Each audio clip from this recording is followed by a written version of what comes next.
नमस्कार, मैं हूं आपके साथ आयुषी गुप्ता।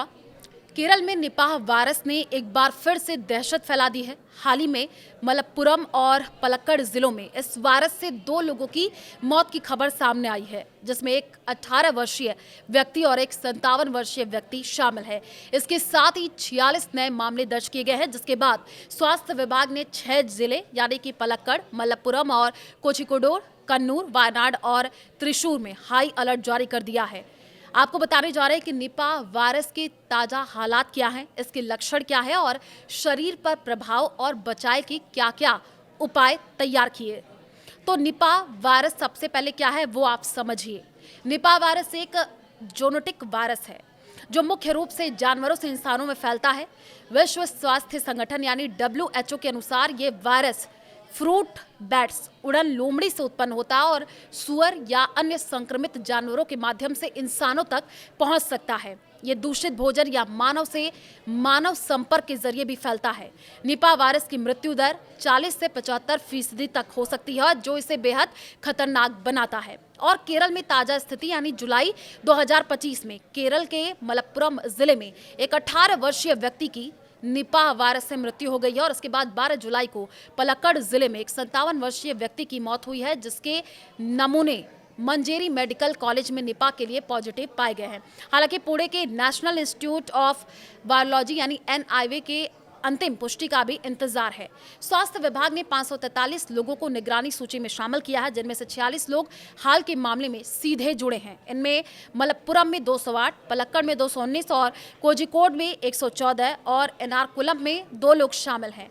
स्वास्थ्य मंत्री वीणा जॉर्ज ने यह बताया है कि संपर्क ट्रेसिंग और क्षेत्रीय निगरानी को तेज कर दिया है। CCTV फुटेज और मोबाइल टावर डेटा का उपयोग कर मृतकों के संपर्क में आए लोगों की पहचान की जा रही है।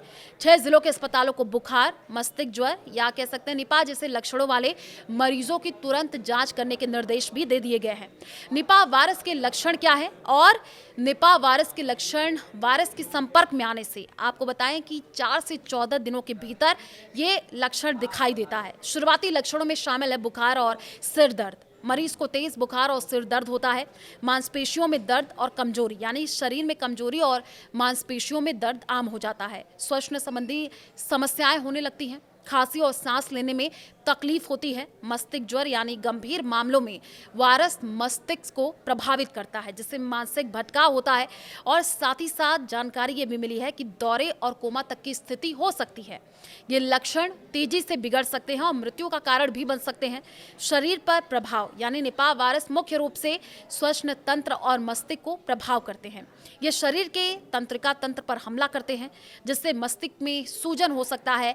वायरस शरीर के तरल पदार्थ जैसे लार और रक्त के माध्यम से फैलता है। गंभीर मामलों में यह मल्टी ऑर्गन फेल्योर का कारण बन सकता है। उपाय आप अपना सकते हैं जिससे इस वायरस से बच सकते हैं। जानवरों से दूरी बना लें।